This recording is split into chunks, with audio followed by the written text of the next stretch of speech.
আর একবার ভেবে দেখলে হতো না? লোকটা কিন্তু তোকে জেনুইনলি ভালোবেসে ফেলেছে। কত কিছু করছে বলতো তোর জন্য। এত প্রিন্সেস ট্রিটমেন্ট আগে কিন্তু কেউ কখনো করেনি, তাই না বল? Exactly, and there lies all the problem. সেটাই তো আমি চাই না।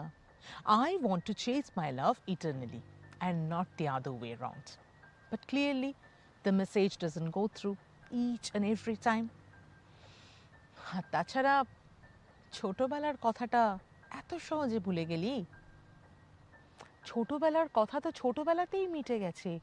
সেটাকে মনে করে তুই এখন নিজেকে কেন হার্ট করছিস? আই মিন, দেখ, সবাই তো তোর মায়ের মতো নাও হতে পারে, যে তোকে আর তোর বাবাকে ছেড়ে বাবারই বেস্ট ফ্রেন্ডের সাথে ইলোপ করলো। People might be different. Give them a chance. Learn to move on. ভুলে যা না যা হয়েছে। Move on. মুভ অন করা অত সহজ নয় রে। পাস্টকে ভোলা কি অত সহজ? The past always comes back to haunt you, one way or the other. আর কি যেন বলছিস? ভালোবাসা? শুরুতে শুরুতে না সবাই ওটা দেখায়, but eventually the mask comes off. দেখ, I have made my mind, and no more discussion about this, please.